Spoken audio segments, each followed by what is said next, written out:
Hello नमस्ते and a very good morning to all. The notebook ice education for all channel पे आप सभी का स्वागत है। द हिंदू के नए सेशन के साथ आज फिर आ गए हैं अपनी आज की क्लास को आगे बढ़ाने के लिए। और आज जो इंपॉर्टेंट न्यूज़ है पहले उसको हाईलाइट के थ्रू देखेंगे, उसके बाद उसकी इन डिटेल चर्चा करेंगे। प्रीलिम्स को ध्यान में रखते हुए आजकल मैं हर दिन ये कर रही हूँ कि जो भी टॉपिक आता है उससे रिलेटेड जितने भी प्रीलिम्स ओरिएंटेड आपके फैक्ट बन सकते हैं सारी चीज़ों को मैं यहाँ पे डिस्कस करती हूँ। आज भी जो है 2-3 इंपॉर्टेंट चीज़ें हैं, जैसे बिम्स्टेक के ऊपर न्यूज़ आई है एक, उसके बारे में हम देखेंगे। बिम्स्टेक की पूरी हिस्ट्री जान लेंगे आज। उसके बाद आप ईसीआई के ऊपर में आपका एक एडिटोरियल आया हुआ है, उसके ऊपर बात करेंगे कि किस तरीके से आजकल जो इलेक्शन कमीशन है वो क्या कर रहा है, अपना जो एक इम्पॉर्टेंट रोल है जिसको प्ले करना चाहिए उनको एक ट्रांसपेरेंसी लाने के लिए, हमारी डेमोक्रेसी को बचाए रखने के लिए, वो काम ईसीआई जो है वो सही से नहीं कर पा रही है। तो क्या है मुद्दा उसको भी देखेंगे और उसके बाद ईसीआई के बारे में पूरा प्रीलिम्स ओरिएंटेड हम क्या करेंगे, रिवीजन करेंगे। साथ के साथ एक दो और भी छोटी बड़ी न्यूज़ है जिसके ऊपर हम डिस्कशन करेंगे। तो चलिए सबसे पहले देख लेते हैं इंपॉर्टेंट हाइलाइट्स क्या हैं और उसके बाद उसकी इन डिटेल चर्चा को शुरू करते हैं। तो सबसे पहले हाइलाइट्स में देखेंगे, let me change the pen. ठीक, पहली हाईलाइट क्या है, Ireland, Norway, Spain set to formally recognise Palestine. यहाँ पर एक जो इंटरनेशनल लेवल पे बहुत है एक इंपॉर्टेंट चीज़ निकल के आई है। जितने भी हमारे यूरोपियन कंट्रीज़ हैं, आयरलैंड है, नॉर्वे है और स्पेन वगैरह जो है बाकी कंट्रीज़, इन्होंने क्या किया है, पैलेस्टीन को अब एक नई कंट्री की तरह रिकॉग्नाइज करने के लिए बोला है। पैलेस्टीन पहले से इंडिया ने इसको रिकॉग्नाइज़ किया हुआ है, लेकिन अब बहुत सारे जो अदर कंट्रीज़ हैं जिन्होंने अभी तक उनको रिकॉग्नाइज़ नहीं किया था वो अब रिकॉग्नाइज़ कर रहे हैं। इसका मीनिंग क्या है, इसका मीनिंग ये है कि अगर पैलेस्टीन को एक कंट्री की तरह क्या किया जाता है, रिकॉग्नाइज़ किया जाता है, तो इजराइल जो अपना उसके ऊपर में एक दिखा रहा है अधिकार कि पैलेस्तीन वाला एरिया उनका है, गाजा पट्टी वाला एरिया उनका है। इजराइल जो जिस चीज़ को लेकर के इतना युद्ध कर रहा है, इतना ज़्यादा वो बम्बार्डमेंट कर रहा है पैलेस्तीन के ऊपर में, इसमें थोड़ा सा क्या हो जाएगा, कंट्रोल आ जाएगा। क्यों? क्योंकि बहुत सारी जो कंट्रीज़ हैं वो पैलेस्तीन के फेवर में खड़ी होंगी। तो बहुत ही एक इम्पॉर्टेंट मुद्दा है, आगे चल करके इसमें बहुत न्यूज़ बनेगी।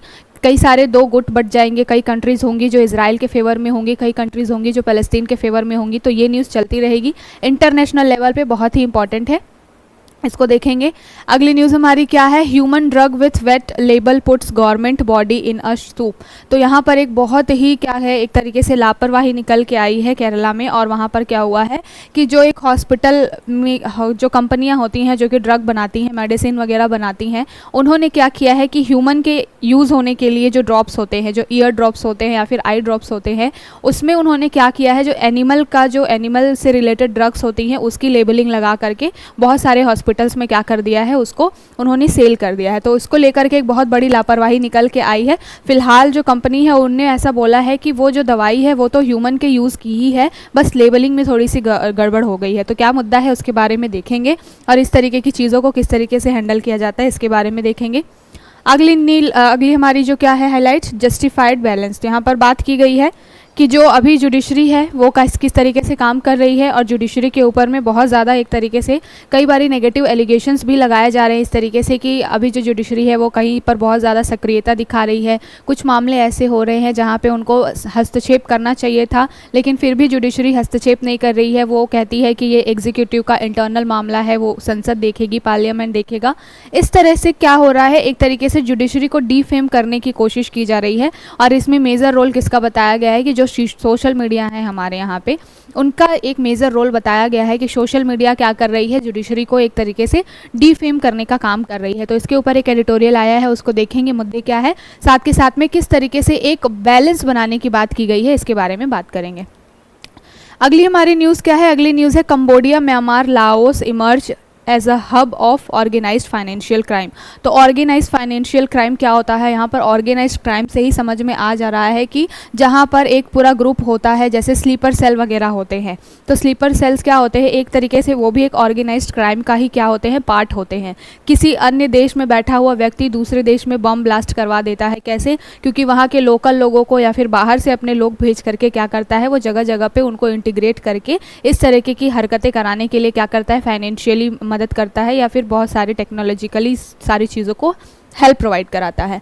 तो इसी तरीके की अभी न्यूज़ निकल के आई है कि जो कंबोडिया, म्यांमार और लाओस है वहाँ पर क्या हो रहा है, इस तरीके के ये जो तीनों कंट्रीज़ हैं वो हब बने हुए हैं किसके, ऑर्गेनाइज्ड फाइनेंशियल क्राइम के। हमने कुछ दिनों पहले भी ये न्यूज़ देखी थी कि जो कंबोडिया जैसे जो कंट्रीज़ हैं वहाँ पर क्या हो रहा है, इंडिया से लोग बहुत ज़्यादा बड़े लेवल पे ले जा रहे हैं इंजीनियर और सॉफ्टवेयर इंजीनियर बनने का उनको झांसा दे करके, और फिर वहाँ पर क्या कराया जा रहा है, एंटी इंडियन जो है वो वहाँ पर एक्टिविटीज़ कराई जा रही है। इंडियन के द्वारा खुद ही इंडियंस को क्या किया जा रहा है, स्कैम के थ्रू लूटा जा रहा है। इस तरह के केसेस आ रहे हैं, तो इसके बारे में ये न्यूज़ आई हुई है। अब हम क्या करेंगे, यहाँ पर मैप के थ्रू कंबोडिया, म्यांमार और लाओस की पूरी जो आप रीजनल जो एक तरीके से स्पेशलिटी है उसको देखेंगे।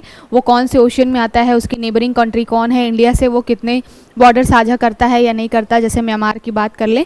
तो इसको लिहाज से देखते हुए हम प्रीलिम्स को देखते हुए भी क्या करेंगे, मैपिंग के थ्रू थोड़ा सा यहाँ पर रिवीजन कर लेंगे। अगली हमारी न्यूज़ क्या रहेगी, बिम्स्टेक को लेकर के न्यूज़ है। BIMSTEC get legal personality after charter comes into force. तो बिम्स्टेक के बारे में क्या हुआ है, यहाँ पर एक तरीके से न्यूज़ निकल के आई है, एडिटोरियल के थ्रू बात की गई है। तो इसमें छोटी न्यूज़ है, लेकिन हम क्या करेंगे यहाँ पे बिम्स्टेक को क्या करेंगे, पूरा रिवाइज कर लेंगे। क्यों? क्योंकि प्रीलिम्स में आपके बहुत ही इंपॉर्टेंट टॉपिक है। बिम्स्टेक हो गया, एससीओ हो गया, इस तरीके के संघाई कॉरपोरेशन ऑर्गेनाइजेशन, ये सारे जो टॉपिक्स होते हैं, ये सारे जो संगठन होते हैं, यहाँ से क्वेश्चन बनता है। एफएटीएफ से भी कोई बारी क्वेश्चन बनता है, क्योंकि ये सारे जो इंटरनेशनल ऑर्गेनाइजेशंस हैं वो बहुत बड़े लेवल पे क्या करते हैं, एक तरीके से बहुत सारे देशों के बीच कोऑर्डिनेशन बिठाने का काम करते हैं। साथ के साथ में तरह तरह के मामले देखते हैं, चाहे वो कोऑर्डिनेशन का हो, चाहे वो एक तरीके से टेररिज्म को रोकने का, या फिर फाइनेंशियल जो चीज़ें प्रोवाइड कराई जाती हैं आतंकवाद को देखने के लिए, या फिर उसको किस तरीके से आगे लेकर के चला जाता है, तो उसके ऊपर एक कंट्रोल रेगुलेशन लगाने का काम एफएटीएफ करती है।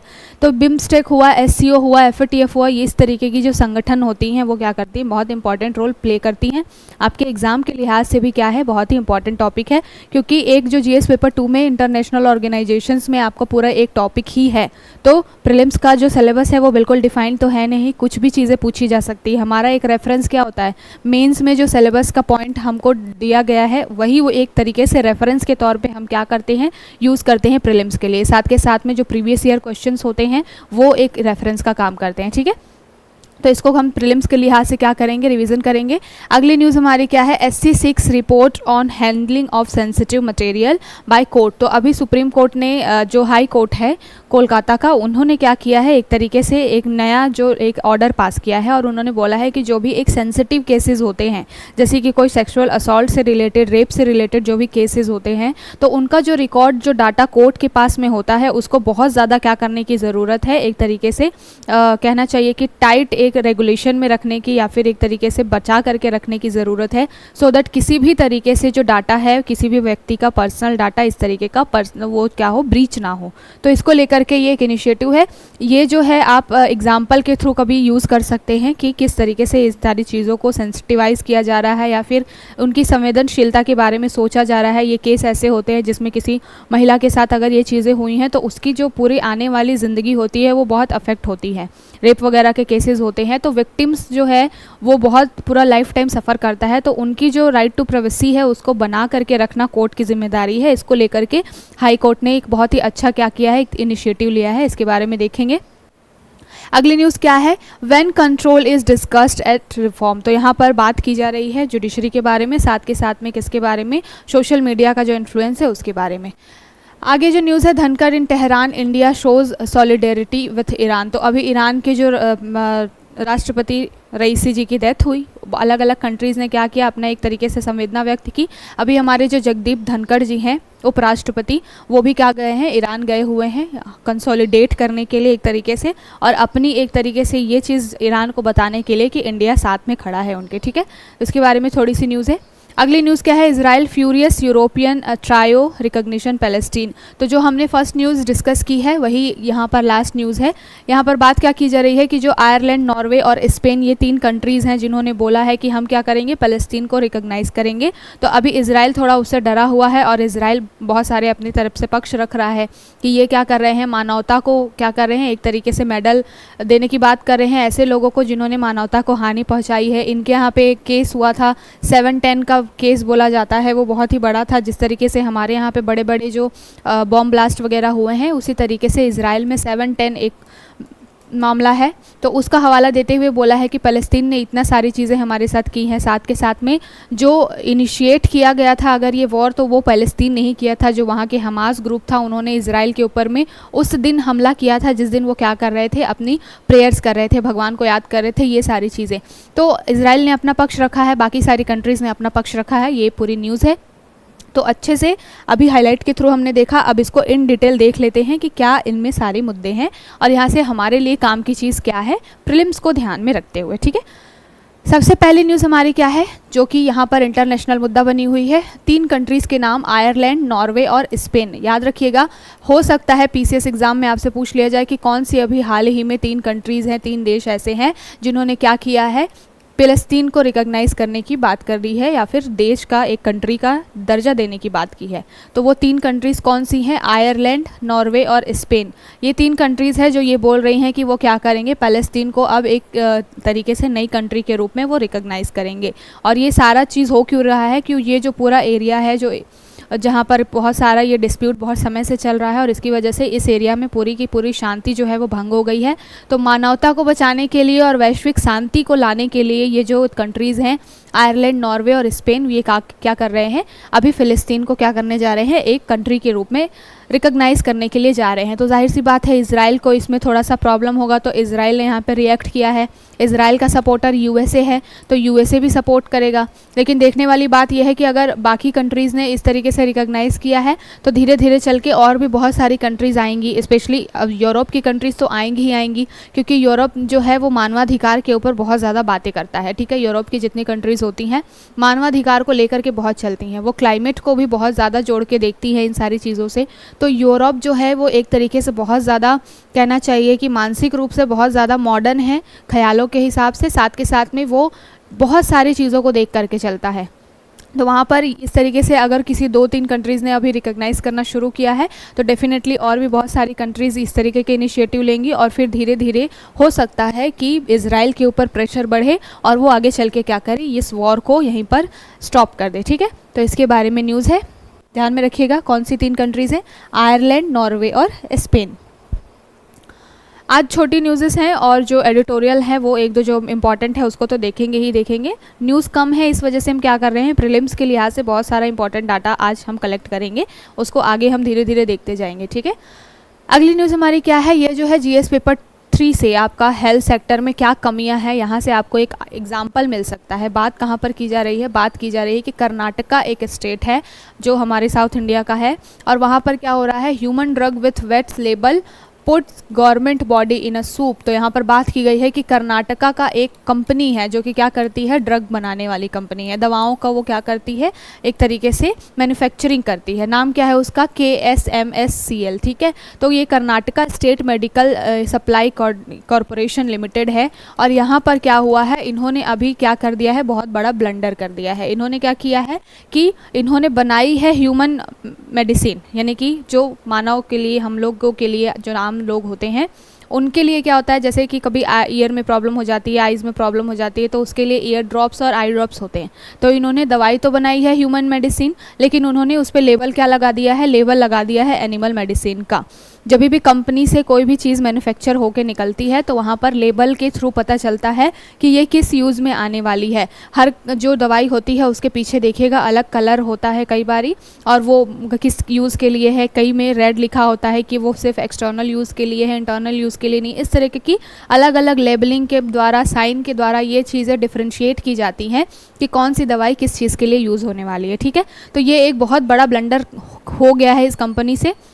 और मुद्दा ये है कि लगभग जितने भी यहाँ पर स्टॉक इन्होंने तैयार किए थे इस तरीके से गलत लेबल के थ्रू, उन्होंने उसको क्या किया है, उन्होंने इसको हॉस्पिटल्स को सप्लाई भी कर दिया है। ठीक है, तो हॉस्पिटल्स को सप्लाई कर दिया है। अब बहुत सारे हॉस्पिटल्स को ये जब सूचना गई कि भाई इस तरीके की चीज़ें हो गई हैं, तो जो पेशेंट सुनेगा उसको क्या होगा, पैनिक अटैक आएगा, क्यों भाई उनको ऐसा लगेगा कि जानवरों की दवाई हम इंसानों को दे दी गई है। बट ऐसा कुछ नहीं है, सिर्फ लेबल की गड़बड़ी हुई है, मेडिसिन तो वही है। फिलहाल कंपनी ने अपनी तरफ से माफ़ी मांगी है। हमारे यहाँ पे ड्रग एंड कॉस्मेटिक रूल जो है उसके तहत इसको लेकर के क्या है, आगे चल के इनके ऊपर कार्रवाई की जाएगी। साथ के साथ में पेनल्टी वगैरह लगाने का भी क्या है, प्रोविज़न है कि अगर इस तरीके की कोई चीज़ होती है हमारे यहाँ पर तो ड्रग एंड कॉस्मेटिक रूल जो है हमारा, उसके तहत इस तरीके की क्या की जाती है, पेनल्टी वगैरह लगाई जाती है। ठीक है, तो इसको ध्यान में रखिएगा। कहाँ का मुद्दा है ये? कर्नाटका का। ठीक, तो ये एक छोटी सी न्यूज़ है। आगे चलते हैं, अब चलते हैं एडिटोरियल के ऊपर बात करते हैं। यहाँ पर किसके बारे में बात की जा रही है? जस्टिफाइड बैलेंस के बारे में बात की जा रही है। जस्टिफाइड बैलेंस किसका? International court of criminals. तो इंटरनेशनल क्रिमिनल कोर्ट है हमारे यहाँ पे। ठीक है, अब सारा मुद्दा अभी मान लीजिए जैसे स्टार्टिंग में ही हमने इजराइल और पैलेस्तीन से लेकर के देखा। ठीक है, तो ये जो है आपका जीएस पेपर 2 में ही कोर्ट वाला जो आपका इंटरनेशनल मुद्दे आते हैं वहाँ पर आपको इसको क्या करना है? लिंक करना है।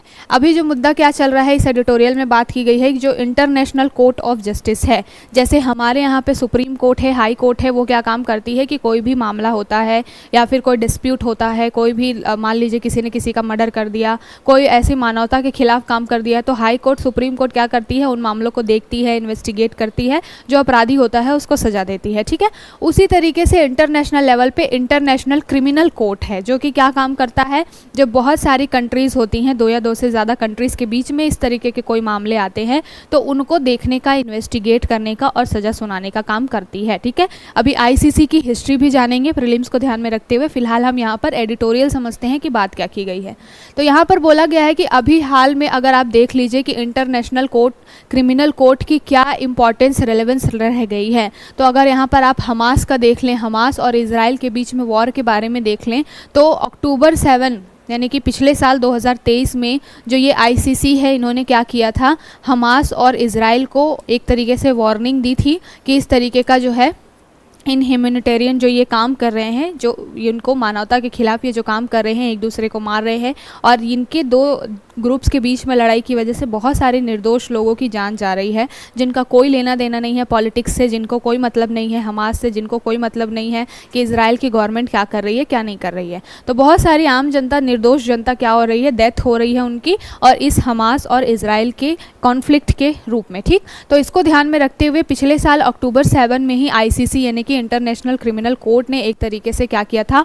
वार्निंग जारी की थी इन दोनों ग्रुप्स को, इजराइल को साथ के साथ में हमास को, कि उनको वॉर तुरंत की तुरंत रोक देना चाहिए। लेकिन फिर भी वॉर रुकी क्या? वॉर रुकी नहीं। तो यहाँ पर क्वेश्चन उठाया गया है international court of criminal court जो है इसके रेलेवेंस के ऊपर, इसके महत्व के ऊपर, कि क्या ये अब इतनी रेलेवेंट रह गई है जिस काम के लिए इसको बनाया गया है। इसके बारे में ये पूरा मुद्दा चल रहा है। इसमें पूरी कहानी बोली गई है कि अगर आप बात कर लीजिए रशिया और यूक्रेन की वॉर की, तो सेम चीज़ें निकल के आई हैं कि पहले हमास और इजराइल जैसा मामला चल रहा है, इससे पहले से, बहुत पहले से रशिया और यूक्रेन का मामला चल रहा है, वो भी अभी तक नहीं रुका है। चाहे कितने भी सैंक्शंस लगाए जाए, चाहे कितने भी फोर्स किया जाए, रशिया जो है वो पीछे हटने को तैयार नहीं है, और यूक्रेन भी कहीं ना कहीं उसको इतना ज़्यादा सपोर्ट मिल रहा है बहुत सारी कंट्रीज से, तो वो क्या हो रहा है? वो भी स्टेप बैक नहीं कर रहा है ना। तो इस तरीके के मामले जो हैं, इससे सफ़र कौन कर रहा है? इससे रशिया और यूक्रेन की जनता सफ़र कर रही है, इससे हमास और इजराइल की, जो हमास ग्रुप है वहाँ पर जो पैलेस्तीन है वहाँ की जनता, साथ के साथ इजराइल की जनता है, वो सफ़र कर रही है। तो इन सारी चीज़ों को ध्यान में रखते हुए क्या किया है? आईसीसी के ऊपर में क्वेश्चन मार्क उठाया गया है कि क्या ये बहुत सही तरीके से काम कर रही है या नहीं कर रही है। ठीक है, तो इन्होंने क्वेश्चन मार्क उठाया है। साथ के साथ में अब इंटरनेशनल क्रिमिनल कोर्ट है, कोर्ट क्या होता है? दोनों पक्षों को सुनने का काम होता है कोर्ट का। वो ऐसा नहीं है कि केवल एक पक्ष को सुन के और दूसरे पक्ष के खिलाफ में क्या कर दे? अपनी सज़ा सुना दे।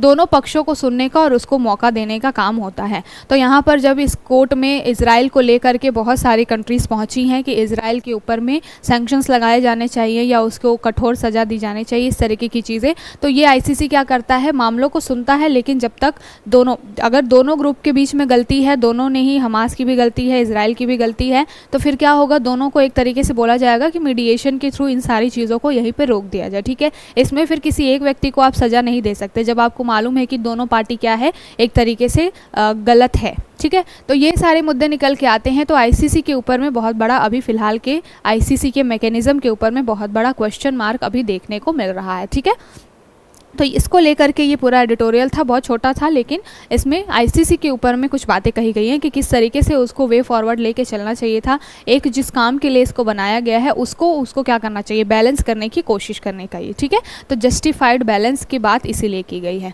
अब चलते हैं यहाँ पर आईसीसी के बारे में रिवीजन कर लेते हैं। तो आईसीसी यानी कि अंतर्राष्ट्रीय आपराधिक न्यायालय, इंटरनेशनल क्रिमिनल कोर्ट, काम क्या करता है, जिस तरीके से मैंने बताया कि हमारे यहाँ पे कोर्ट होती है वो क्या काम करती है, क्रिमिनल जो भी मामले होते हैं या फिर जो आपके सिविल मामले होते हैं उनको देखने का, उनको जांच करने का और सज़ा देने का काम करती है। बिल्कुल ऐसे ही आईसीसी का भी काम है। ये क्या है, एक अंतर सरकारी संगठन के रूप में है, ठीक है। और बहुत सारे जो अंतर्राष्ट्रीय न्यायाधिकरण है इसके तहत आते हैं, जो कि क्या काम करते हैं, नरसंहार, मानवता के खिलाफ जो भी अपराध होते हैं या फिर कोई युद्ध अपराध होता है, इन सब के ऊपर में क्या करते हैं, मुकदमा इनके यहाँ पर दायर किया जाता है। ये उसको इन्वेस्टिगेट करते हैं और जिस भी पार्टी की, जिस भी पक्ष की गलती दिखती है उसको वो सज़ा देने का काम करते हैं, ठीक है।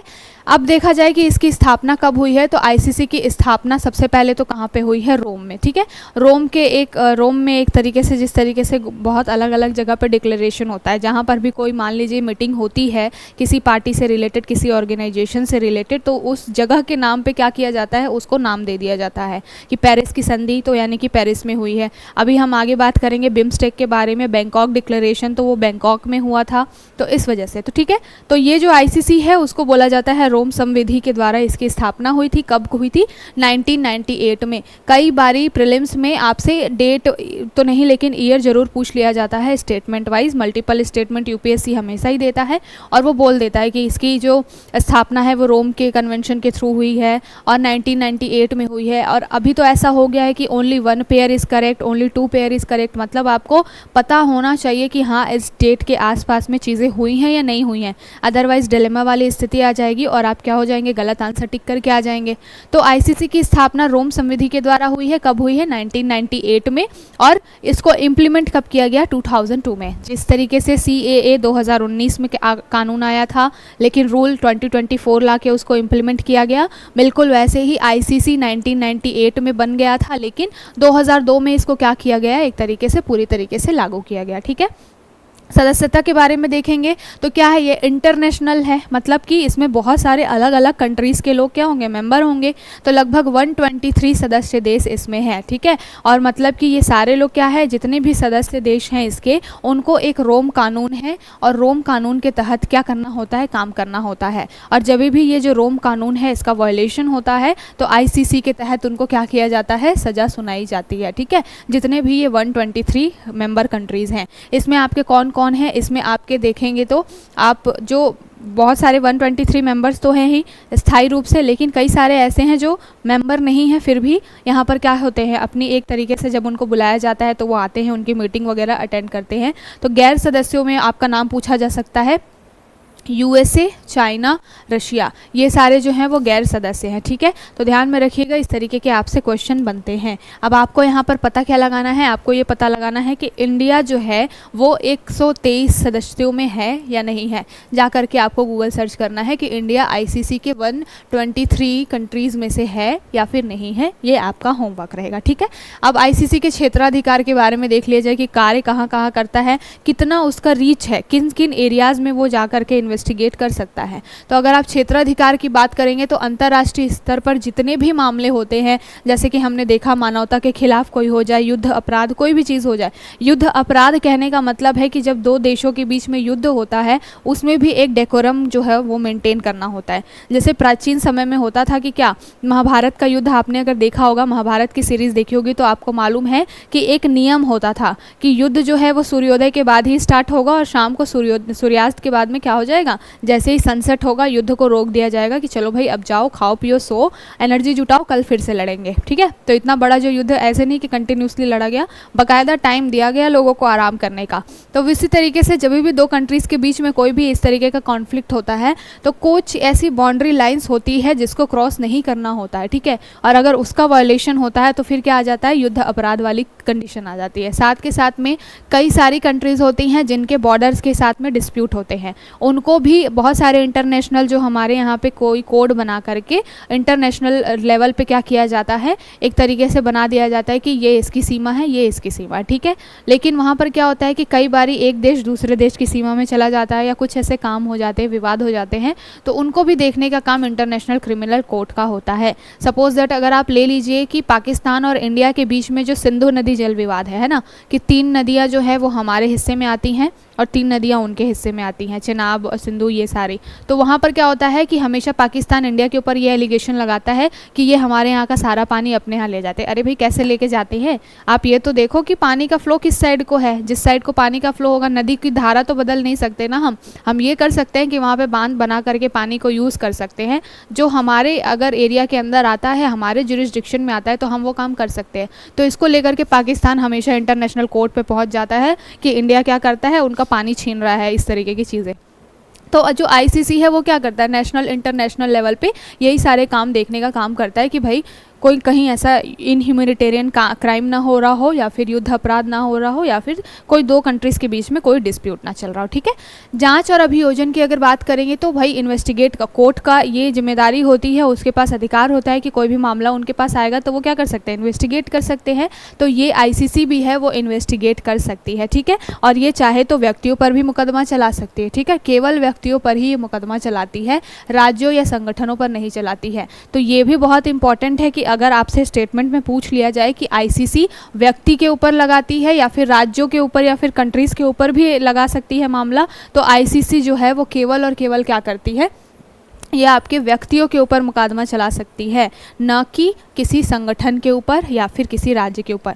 तो एक तरीके से कहा जा सकता है कि ये आईसीसी की कमी है, और इसी कमी की वजह से अभी क्या हो रहा है, इजराइल और हमास के बीच में जो ये वॉर चल रही है, कहीं ना कहीं उनके जुरिस्डिक्शन में वो चीज़ें इतनी स्ट्रांगली नहीं है, इसलिए आईसीसी जो है वो स्ट्रांग एक तरीके से स्टेप नहीं ले पा रहा। ठीक है। तो कमियों के बारे में पूछा जाए तो आप ये पॉइंट लिख सकते हैं। जितने भी मामले हैं, अगर आप देख लीजिए, युगांडा का मामला रहा, कॉन्गो रिपब्लिक में, माली, ये सारे बुरुंडी, ये जो जितने भी अफ्रीकन छोटे छोटी कंट्रीज़ है, वो वहाँ पर गृह युद्ध होता रहता है हमेशा। तो इसको लेकर के बहुत सारे मामले हैं जिसको टाइम टाइम पे आईसीसी ने क्या किया है, अपना जांच की है, और कई मामलों में उनको सेटलमेंट भी करा के दिया है। ठीक है। चुनौतियों की अगर हम बात करें तो पहली चुनौती तो यही है कि केवल व्यक्तियों पर मुकदमा चला सकता है। साथ के साथ में कई सारी चुनौतियाँ हैं, जैसे अभी इनके ऊपर एलिगेशंस लग रहे हैं कि ये वॉर को रुकवा नहीं पा रहे हैं, चाहे वो रशिया यूक्रेन का हो, चाहे वो इजराइल और किसका हो, पैलेस्टीन का हो, है ना। तो एक तरीके से इनके रिलेवेंस के ऊपर में बहुत बड़ा क्वेश्चन मार्क खड़ा होता है। ठीक है।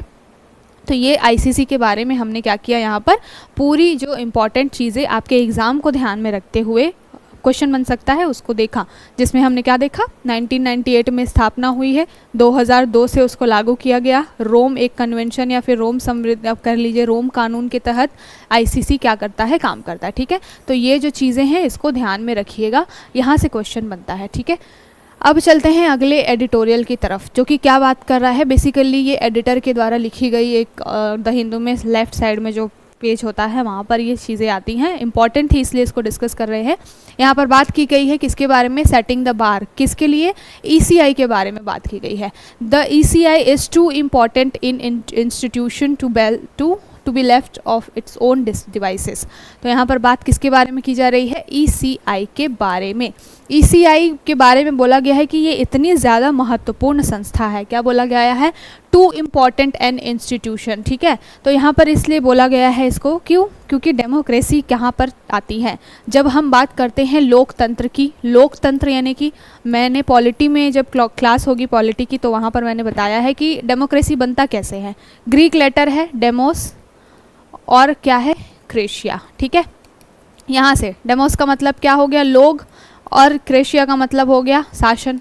ये सारी चीज़ें थोड़ी बहुत जब आप रूपरेखा बनाते हैं, इंट्रोडक्शन लिखते हैं आंसर में, तो वहाँ पर आप लिख सकते हैं कि डेमोक्रेसी का मतलब क्या है, ग्रीक शब्द से निकल के आया है, जिसका मतलब क्या होता है, डेमोस यानी कि लोग, और शासन यानी कि क्रेशिया यानी कि शासन। ठीक है। तो लोगों का शासन जो होता है उसको कहते हैं लोकतंत्र, है ना। और ईसीआई काम क्या करता है, ईसीआई जो है, जो इलेक्शन कमीशन है, वो यही काम करता है कि जनता के द्वारा चुनाव को सही से करा करके जनता के द्वारा लोगों को हाईएस्ट अथॉरिटी पर बिठाए। तो एक तरीके से जनता के ही रिप्रेजेंटेटिव्स होते हैं जो जाकर के आपकी प्रधानमंत्री या फिर राष्ट्रपति की जो पद है उसको क्या करते हैं, बैठते हैं वहाँ पर और देश को चलाते हैं। ठीक है। तो ये जो डेमोक्रेसी को बनाए रखने का काम किसका है, ईसीआई का काम है। लेकिन हाल के दिनों में ये देखा गया है कि ईसीआई जो है वो अपने काम को सही तरीके से नहीं कर रही है, और स्पेशली कई डाटा भी निकल के आया है जो बात करता है कि लगभग 2-4 सालों से ईसीआई ने इतने सारे अपने एक तरीके से अनदेखी की है या पार्शियलिटी की है, सिर्फ और सिर्फ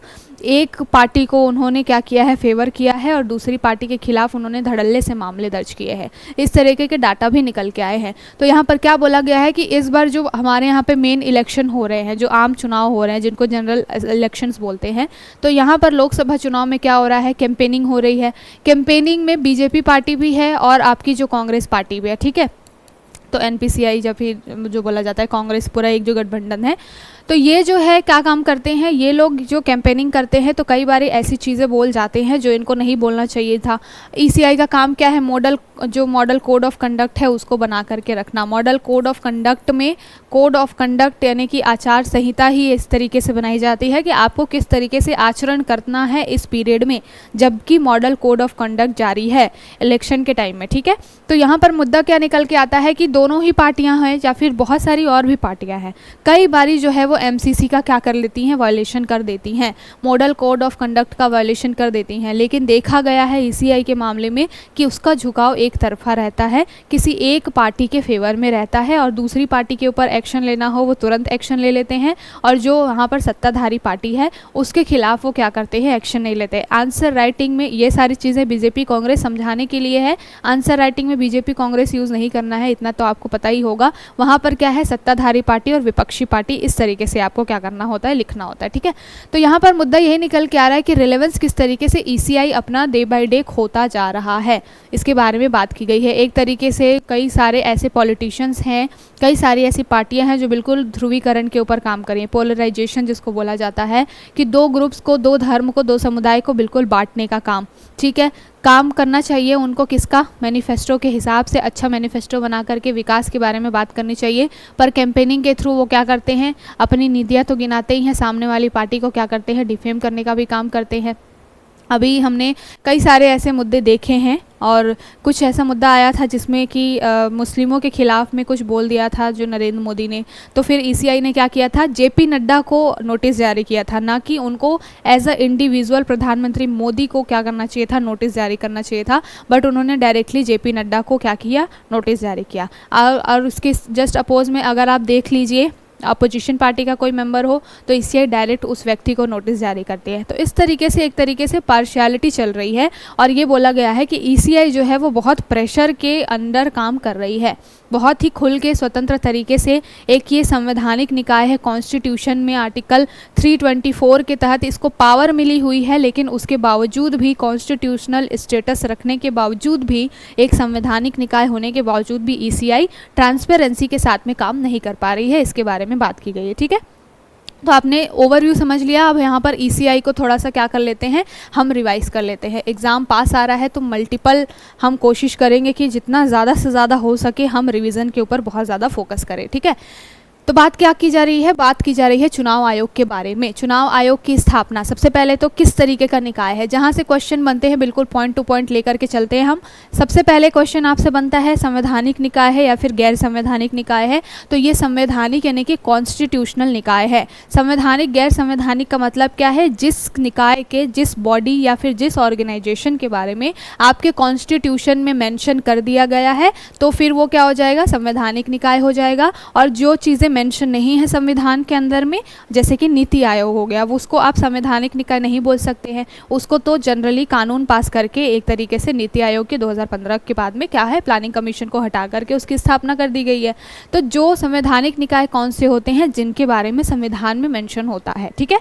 तो ईसीआई क्या है, जो भारत का चुनाव आयोग है, वो भी क्या है, एक तरीके से आपका संवैधानिक निकाय है।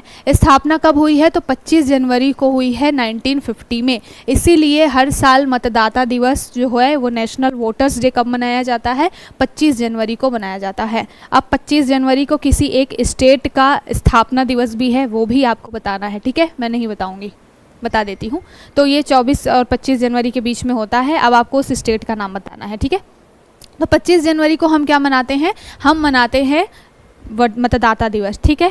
क्यों मनाते हैं, क्योंकि इसी दिन ईसीआई की यानी कि भारत के चुनाव आयोग की स्थापना हुई है, ठीक है। अब यहाँ पर यह है कि चुनाव आयोग के अंदर में कौन कौन से पदों के लिए चुनाव कराने की जिम्मेदारी होती है। तो ऑल ओवर इंडिया में जितने भी बड़े चुनाव हैं वो ईसीआई कराती है, एक को छोड़ के। कौन सा? पंचायत का चुनाव। पंचायत लेवल पे जो भी चुनाव होते हैं ना, जो ग्राम पंचायत के चुनाव होते हैं आपके, वो कौन कराता है? पंचायत का चुनाव जो राज्य आयोग होता है, राज्य चुनाव आयोग होता है, स्टेट इलेक्शन कमीशन, वो कंडक्ट कराता है। ठीक है, बाकी जितने भी टॉप लेवल के आपके जितने भी बड़े लेवल पे बड़े पद के लिए इलेक्शंस होते हैं वो सारा का सारा ईसीआई कराता है, जिसमें आपके लोकसभा चुनाव भी आते हैं, राज्यसभा चुनाव भी आता है, राज्य विधानसभा जो आपकी होती है, असेंबलीज होती हैं वहाँ पर, और साथ के साथ राष्ट्रपति, उपराष्ट्रपति, ये सभी के लिए क्या है? इलेक्शन हमारा भारत का चुनाव आयोग करवाता है। केवल पंचायत का चुनाव जो है वो राज्य चुनाव आयोग के द्वारा करवाया जाता है। ठीक है, इसको भी ध्यान रखिएगा, स्टेटमेंट वाइज क्वेश्चन बनता है। जो पेपर देख रहा होगा बच्चा प्रीवियस ईयर का, उसको मालूम होगा कि यहीं से क्वेश्चन बनते हैं, इसी तरीके के बनते हैं। ठीक है, तो टेंशन डर वाली कोई बात नहीं होती कि किस टॉपिक से क्या पूछ लिया जाएगा। नो डाउट अनसर्टन है यूपीएससी का एग्ज़ाम, लेकिन इतना भी नहीं है कि आपको आइडिया ना लगे कि क्वेश्चन किस तरीके से पूछे जा सकते हैं। पिछली बार का पेपर एक्सेप्शनल केस था, उसको छोड़ दिया जाए तो। ठीक है, अब चलते हैं भारतीय संविधान का जो भाग है, ठीक है, कहाँ पर चीज़ें मेंशन की गई है, तो आपसे भाग के बारे में भी पूछा जाता है। इनिशियली सभी को मालूम है कि जब इनिशियली संविधान बना था 22 भाग थे उसमें, और फिर बाद में उसको क्या किया गया, अभी फ़िलहाल में वर्तमान में अगर देखा जाए तो टोटल 25 पार्ट्स हैं। ठीक है, तो वहाँ पर जो है चुनाव आयोग कौन से भाग में आता है? भाग 15 में। तो हमारे भारत का चुनाव आयोग जो है वो भाग 15 में आता है। किसके? संविधान का जो भाग 15 है, पार्ट 15, वहाँ पर आता है, इसको भी याद रखिएगा।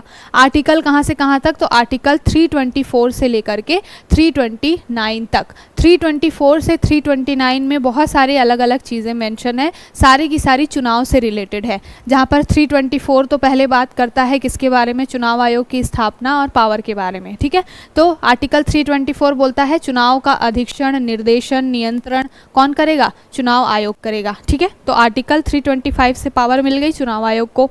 उसके बाद में 324 से पावर मिल गई चुनाव आयोग को।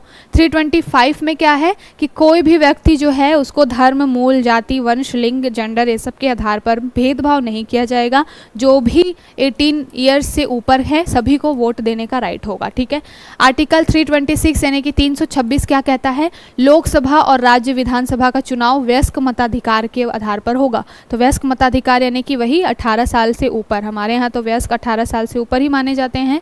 तो आर्टिकल 326 के तहत आप जो भी 18 ईयर से ज़्यादा हैं, अगर उनसे पूछा जाए कि भैया कौन से आर्टिकल के थ्रू तुम्हें वोटिंग राइट मिला है, तो आर्टिकल 326 के अंदर जितने भी वयस्क लोग हैं उनको वोटिंग राइट मिला हुआ है। ठीक, फिर आर्टिकल 327 में क्या बोला गया है? विधानमंडल के चुनाव के संबंध में, कि जो भी आप लोकसभा, राज्यसभा, राष्ट्रपति, उपराष्ट्रपति, यहाँ का तो चुनाव होता ही होता है। जो आपके विधानमंडल हैं, राज्यों के विधानमंडल है, जो यहाँ पर राज्य विधानसभाओं के चुनाव होते हैं, वहाँ पर किस तरीके से काम होगा और उसके लिए कौन नियम बनाएगा, इसके बारे में बात की गई है आर्टिकल 327 में। तो कौन नियम बनाएगा विधानमंडलों के चुनाव से रिलेटेड? संसद, जो पार्लियामेंट है, जो कि किससे बनी है? लोकसभा, राज्यसभा और राष्ट्रपति से मिलकर के बनी है। तो आर्टिकल 327 के तहत राज्य विधानमंडलों का जो चुनाव होगा उसके संबंध में जो भी चीज़ें हैं वो कौन बनाएगा? संसद बनाएगा। ये स्टेटमेंट वाइज क्वेश्चन आ सकता है, फिर आप कंफ्यूज हो जाएंगे, आपको ऐसा लगेगा कि राज्य विधानमंडल का चुनाव है और उसके लिए नियम संसद क्यों बनाएगी, बट ऐसा नहीं है, संसद ही नियम बनाती है। किसके लिए? आर्टिकल 327 के तहत। ठीक, आर्टिकल 328 क्या बात करता है? 328 बोलता है कि कोई भी राज्य का विधानमंडल के चुनाव के संबंध में प्रावधान करने की, मतलब कि पहले तो आपने दे दिया संसद को शक्ति कि वो क्या कर सकता है, अब जो भी विधानसभा चुनाव होंगे उसके लिए नियम बना सकता है, लेकिन आपने कुछ राज्यों को भी दे दिया शक्ति आर्टिकल 328 के तहत कि राज्य भी अपने हिसाब से थोड़े बहुत क्या कर सकते हैं, चीज़ें कर सकते हैं। ठीक, फिर आर्टिकल 329 में क्या है? आर्टिकल 329 में है चुनावी मामलों में न्यायालय के द्वारा हस्तक्षेप पर प्रतिबंध है। तो ये बहुत ही इंपॉर्टेंट है, क्वेश्चन पूछा जाता है कि क्या चुनाव के मामले में कोर्ट जो है हस्तक्षेप कर सकता है?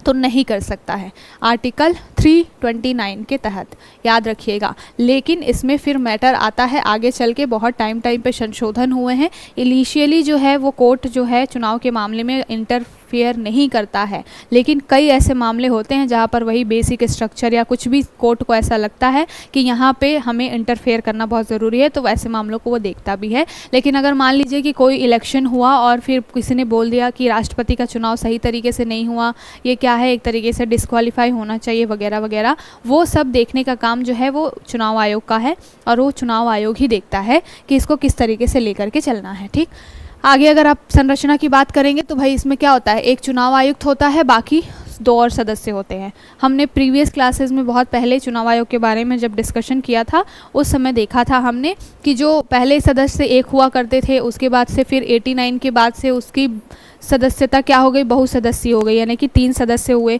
उसके बाद फिर 1 साल के बाद 1990 में क्या कर दिया गया, उसको 1 सदस्य बनाया गया, और फिर उसके बाद में कुछ समय के बाद से ही अब तक वर्तमान में ऐसा चल रहा है कि 3 सदस्य वाला कॉन्सेप्ट है 1+2 का। एक अध्यक्ष होता है और 2 और चुनाव आयुक्त होते हैं, और इनके चुनाव को, इनके नियुक्ति को लेकर के सारा मैटर तो हमने देखा ही है कि पहले ऐसा होता था कि सुप्रीम कोर्ट का जज भी होता था चुनाव चयन समिति में, लेकिन उसको रिप्लेस करके क्या कर दिया गया है, कैबिनेट मिनिस्टर को रख दिया गया है। अब पीएम, कैबिनेट मिनिस्टर और लीडर ऑफ अपोजिशन, तो इसको लेकर के मुद्दा आया। नियुक्ति और कार्यकाल देखा जाए तो 6 साल या फिर 65 साल, दोनों में से जो भी हो उस तक बने रह सकते हैं ये, यानी कि 6 वर्ष का इनका कार्यकाल हो सकता है, या फिर अगर इनकी एज लिमिट 65 साल की हो जाती है तब तक भी ये क्या हो सकते हैं, चुनाव आयुक्त के पद पर रह सकते हैं। ठीक है, राष्ट्रपति के द्वारा इनकी नियुक्ति करवाई जाती है चयन समिति के द्वारा। इनको हटाया कैसे जाता है, तो बिल्कुल अगर संसद को लगता है कि ये कुछ मामले ऐसे हैं जिसके ऊपर में ये सही से काम नहीं कर रहे हैं, तो क्या होता है, इस्तीफा मांग लिया जाता है उनसे और कार्यकाल समाप्त हो जाता है, या फिर उनको पद से हटा भी दिया जाता है। ठीक है, आगे चलेंगे। अगर प्रशासनिक उनकी शक्तियों के बारे में देखेंगे तो क्या क्या काम करता है परिसीमन आयोग बनाने का। परिसीमन करने का मतलब क्या होता है कि कितने एरिया में, कितने पॉपुलेशन पे कितनी सीटें रहेंगी, इसका टाइम पे जैसे जैसे नई जनसंख्या आती है, जनगणना आती है, नया सेंसस आता है, उसके बाद एक क्या होता है, डिलिमिटेशन कमीशन बोला जाता है, उसको क्या किया जाता है, अपॉइंट किया जाता है। वो देखती है कि किस क्षेत्र में आबादी बढ़ी या घटी। अगर किसी क्षेत्र में आबादी बहुत ज़्यादा बढ़ गई है तो फिर वहाँ पर 1 सीट से अगर काम नहीं चलेगा तो वहाँ पर 2 सीटें फिर अलॉट की जाएंगी, इस तरीके से। तो परिसीमन का काम करती है ये। उसके बाद में अगर आप कह लीजिए कि कुछ मामले ऐसे होते हैं जिसमें सलाह देने का भी काम करती है राष्ट्रपति को। ठीक, तो इस तरीके के जो भी क्वेश्चन बन सकते हैं इस टॉपिक से, उसको हमने ध्यान से देखा और इसी तरीके से पढ़ाई करनी होती है। अगली बात क्या है, अगली बात है Cambodia, Myanmar and Laos emerge as a hub of organised financial crime. ठीक है, तो बात की जा रही है कंबोडिया, म्यांमार, लाओस के बारे में। इनिशियली जब हम देख रहे थे हाइलाइट्स तभी हमने बात की थी कि वहाँ पर क्या हो रहा है, एक तरीके से हब बना हुआ है। ऑर्गेनाइज्ड फाइनेंशियल क्राइम का मतलब क्या है कि वित्त से संबंधित जितनी भी धोखाधड़ी हो रही है, जितने भी अपराध हो रहे हैं, उसका एक केंद्र ये सारी कंट्रीज़ बन के निकल के आ रही हैं। कंबोडिया के रिस्पेक्ट में भी बात की थी कि इंडिया से ही लोग ले जाए जा रहे हैं वहाँ पर, और फिर क्या हो रहा है, इंडिया के लोगों को ही लूटा जा रहा है स्कैम के थ्रू। कई बार आपके पास कॉल आ जाता है कि आपको इतने की लॉटरी लगी है। कई लोग होते हैं अनअवेयर होते हैं, वो अपना पासवर्ड भी दे देते हैं, अपना पिन भी बता देते हैं, अपना जो अकाउंट नंबर है, सारी चीज़ें दे देते हैं, और खाता क्या हो जाता है, खाली हो जाता है। तो इस तरीके के मुद्दे, तो हमें क्या करना है, मैप के थ्रू थोड़ा सा देख लेना है कि भाई कहाँ पर ये चीज़ें हैं। पहली बात की गई है म्यांमार के बारे में, तो म्यांमार इंडिया के साथ में क्या है, सीमा साझा करता है। ठीक, और यहाँ से क्वेश्चन बनता है एक कि कौन सा, स्पेशली पीसीएस में बनता है कि म्यांमार के साथ में इंडिया के कितने जो राज्य हैं उनकी सीमा लगती है।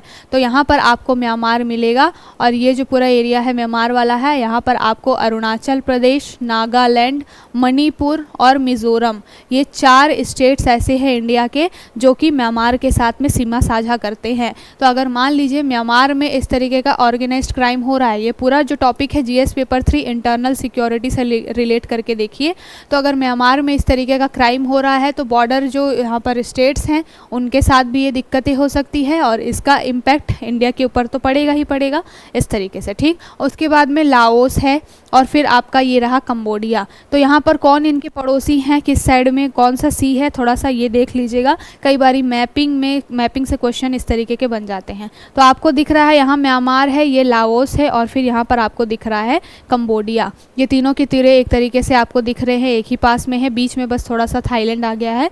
बाकी ये एक तरीके का चेन बना हुआ है, और इस चेन में क्या हो रहा है, म्यांमार, लाओस और कंबोडिया में ही सबसे ज़्यादा क्या हो रहा है, इस तरीके के धोखाधड़ी के, फाइनेंशियल धोखाधड़ी के मामले निकल के आ रहे हैं। ठीक है, कहाँ पर ये आता है, तो ये आपको पूरा दिख रहा है साउथ चाइना सी के आसपास में ये पूरा एरिया है। और यहाँ पर आपको लेफ्ट साइड में दिखेगा अंडमान सी है, बे ऑफ बंगाल वाला ये एरिया दिख रहा है। सारा चीज़ जो है इंडियन ओशियन और साउथ चाइना सी वाला पार्ट है, जिसको पैसिफिक बोला जाता है, इंडो पैसिफिक बोला जाता है, इस रीजन में ये आते हैं। ठीक, अब आपको क्या करना है, थोड़ा बहुत इसको सर्च कर लेना है, गूगल सर्च, म्यांमार की जो कैपिटल और उसकी करेंसी, ये 2-3 चीज़ें कई बार पीसीएस वगैरह में पूछ लिया जाता है। ठीक है, आरओ का भी एग्ज़ाम है ही इस साल, तो अच्छे से तैयारी करिए भाई, गोल्डन अपॉर्चुनिटी है पीसीएस के लिए भी और आपके यूपीएससी के लिए, तो एग्ज़ाम बहुत पास में है ही।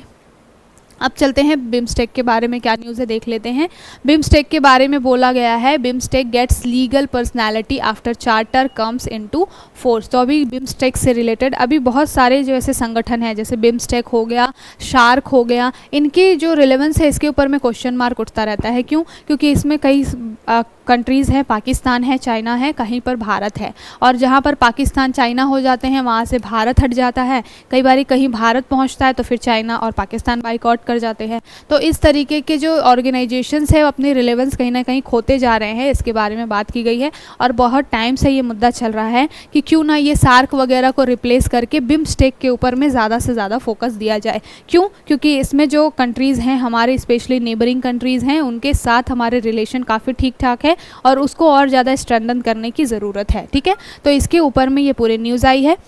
हम क्या करेंगे यहाँ पर बिम्स्टेक के बारे में देखेंगे। ठीक, तो बिम्स्टेक की पहले तो स्थापना पहले ये किस रीजन में आता है, बंगाल की खाड़ी, इसका नाम ही है बे ऑफ बंगाल मल्टी जो initiative for multi sectoral technology वगैरह। ठीक है, तो बिम्स्टेक का जो नाम ही है वही है bay of Bengal initiative for multi sectoral technology and cooperation. ठीक, तो ये पूरा बिम्स्टेक का फुल फॉर्म है। ठीक, तो यहाँ पर बात की गई है बिम्स्टेक के बारे में, बंगाल, बे ऑफ बंगाल वाले रीजन में जितनी कंट्रीज़ आती हैं वो इसके क्या है, पार्टिसिपेंट है। ठीक है, और ये काम क्या करती हैं, दक्षिण एशिया में, साथ के साथ में दक्षिण पूर्व एशिया में जो 7 सदस्य, इनिशियली 7 सदस्य थे जिन्होंने मिल करके इसको बनाया। पहले तो 4 ही सदस्य थे, उसके बाद में 3 और सदस्य उसमें जुड़ते गए, इस तरीके से। तो 7 सदस्यों का ये पूरा ग्रुप है जिसमें स्थायी सदस्य 7 है और भी बहुत सारे पर्यवेक्षक सदस्य शामिल होते हैं। ठीक है, और ये क्या काम करते हैं, आर्थिक सहयोग, इकोनॉमिकल एक तरीके से, साथ के साथ टेक्नोलॉजी के क्षेत्र में कोऑपरेशन बढ़ाने का काम करते हैं। स्थापना कब हुई है, 1997 में स्थापना हुई है, ध्यान में रखिएगा।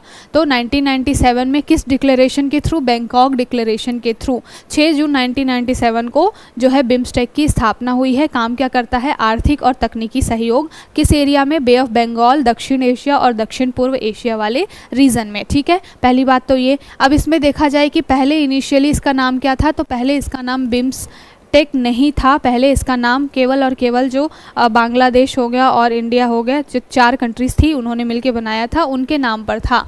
इनिशियली कौन कौन थे इसमें जब ये बना था, तो बांग्लादेश, भारत, श्रीलंका और थाईलैंड, 4 कंट्रीज़ ऐसी थी जिन्होंने मिलकर के बिम्स्टेक बनाया था। ठीक है, अब यहाँ पर बहुत इंपॉर्टेंट चीज़ है कि बिम्स्टेक को बनाने में जब इंडिया का हाथ है तो बिम्स्टेक को स्ट्रेंथन करने में भी इंडिया का बहुत बड़ा हाथ होना चाहिए। ठीक है, और इसके ऊपर इंडिया को ज़्यादा फोकस देना चाहिए, बजाय कि ये शार्क जैसी जो हमारी ऑलरेडी पहले से चल रही हैं चीज़ें जो कि अभी रिलेवेंस खोती जा रही हैं। ठीक, तो इनिशियली पूछा जाए कि कौन से मेंबर कंट्रीज़ हैं जिन्होंने मिल करके बनाया था, तो बांग्लादेश, भूटान, श्रीलंका, थाईलैंड, इन्होंने बिम्स्टेक की स्थापना करवाई। फिर आगे चल के उसमें 1998 में म्यांमार जुड़ गया और फिर इस तरीके से 2 और कंट्रीज़, लाओस, इस तरीके से जुड़ी। ठीक है, 2004 में थाईलैंड में पहली बार बैठक हुई थी और फिर नेपाल और भूटान को भी उसमें क्या कर लिया गया, शामिल कर लिया गया। तो इनिशियली याद रखिएगा बिम्स्टेक में भारत, बांग्लादेश, श्रीलंका और कौन थे, थाईलैंड थे। ठीक, काम क्या करते हैं, अलग अलग जितने भी इनके मेंबर कंट्रीज़ हैं इनके बीच में टेक्नोलॉजी शेयर करना हो, इकोनॉमिक कोई पार्टनरशिप करनी हो, सारी चीज़ें ये क्या करते हैं, कोऑपरेशन के थ्रू इन सारे कंट्रीज़ के ऊपर काम करते हैं। इंडिया के लिए अगर आप रिलेवेंस की बात करेंगे तो क्या रिलेवेंस है हमारी इंडिया के लिए भैया, साउथ चाइना सी जो दक्षिण पूर्व एशिया और फिर इधर मिलेगा आपको साउथ चाइना सी, साथ के साथ में चाइना का प्रभुत्व इन सारी जो कंट्रीज़ हैं साउथ चाइना सी के साथ में बॉर्डरिंग कंट्रीज़ हैं, जिस तरह के अभी हमने मैप में देखा कंबोडिया, लाओस, वियतनाम, तो यहाँ पर चाइना का इन्फ्लुएंस बढ़ने की क्या होती है, संभावना होती है।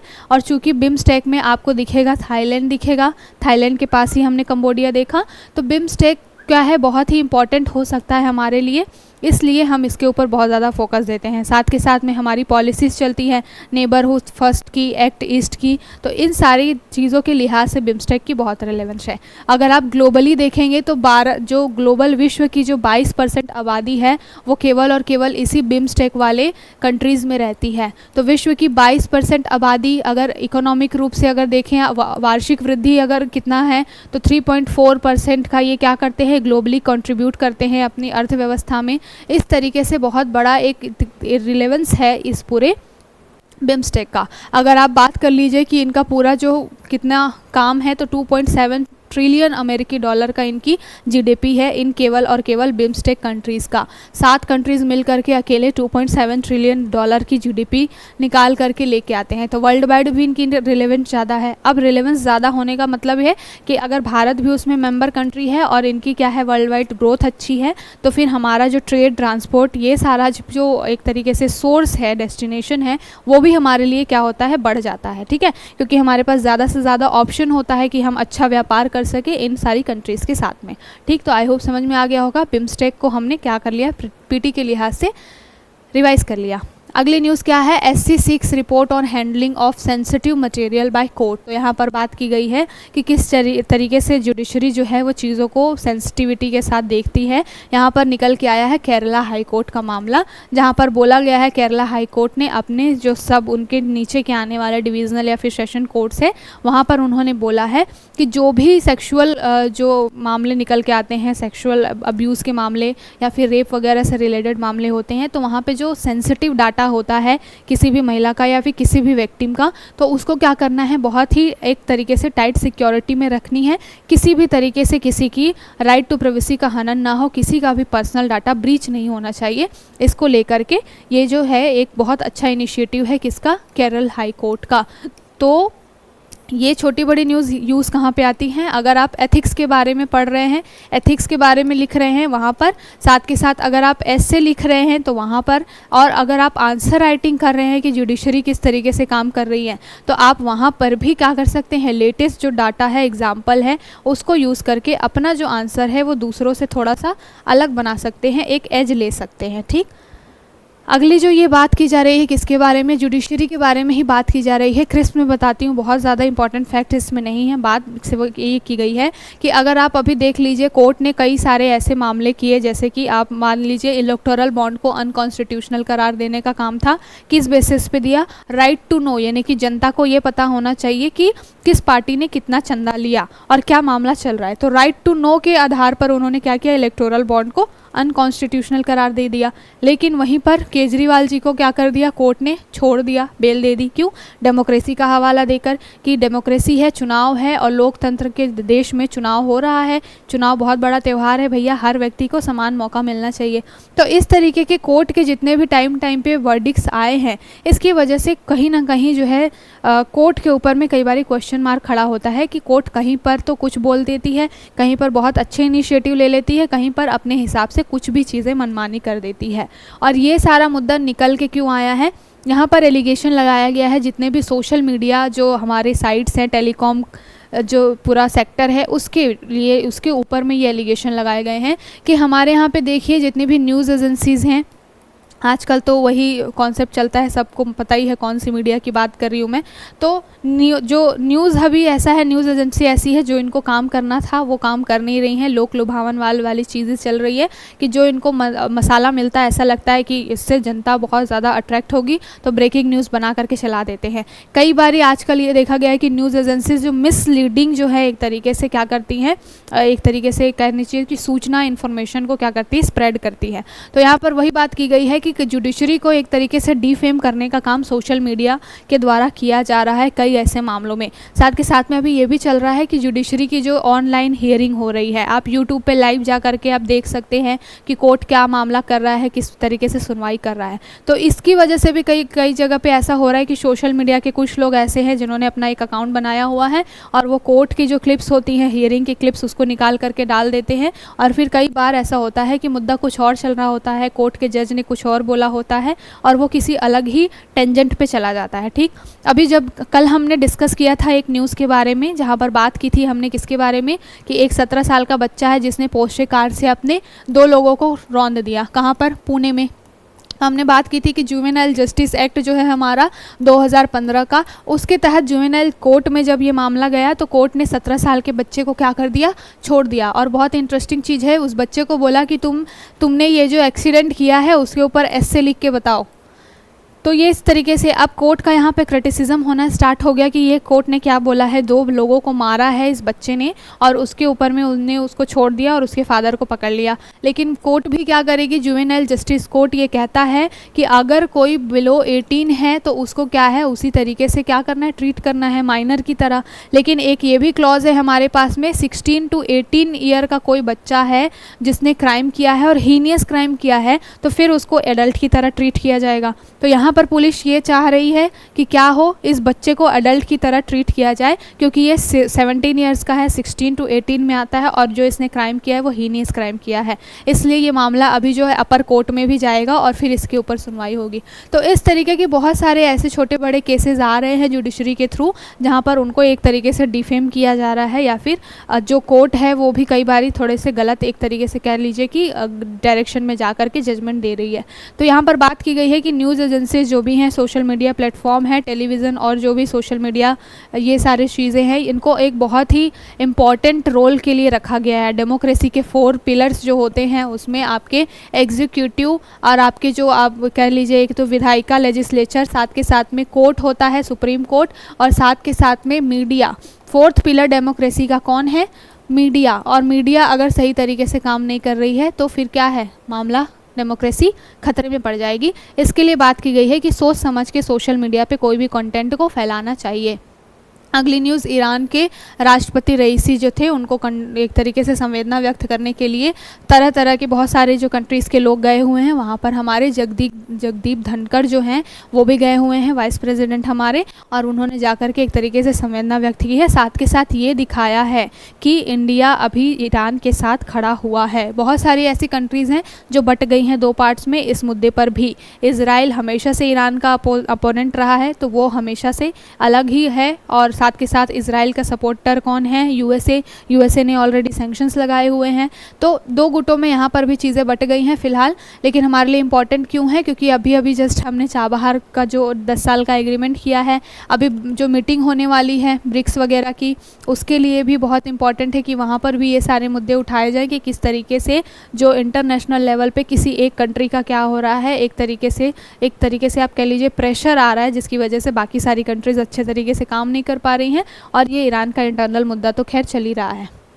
अगली न्यूज़ क्या है? Israel furious as Europe trio recognise Palestine. तो स्टार्टिंग में न्यूज़ हमने डिस्कस की थी कि पैलेस्टीन को 3 कंट्रीज़ ने क्या कर दिया है? रिकॉग्नाइज़ किया है। स्टार्टिंग में ही देखा कौन कौन है, एक तो है आयरलैंड, दूसरा है स्पेन और तीसरा है नॉर्वे। तो इन 3 कंट्रीज़ ने अभी बोला है कि हम पैलेस्टीन को क्या करेंगे? एक कंट्री के रूप में रिकॉग्नाइज़ करेंगे। अब उसको लेकर के इजराइल ने अपने बहुत सारे मुद्दे रखे हैं कि भैया ये जो है मानवता के खिलाफ है, इजराइल में हमास ग्रुप ने हमारे साथ कितना गलत किया, इसके बारे में भी सोचिए वगैरह वगैरह। ठीक है, तो ये सारी न्यूज़ है। आई होप आपको सारी चीज़ें समझ में आई होंगी। बहुत इंपॉर्टेंट जो सेशन था, जितना हम अच्छा यूज़फुल डाटा बना सकते थे यहाँ से, हमने उसको प्रीलिम्स को ध्यान में रखते हुए डिस्कस किया है। कल फिर मिलेंगे नए टॉपिक्स के साथ में, तब फिर चर्चा करेंगे इन डिटेल। तब तक के लिए शुक्रिया, bye bye and take care.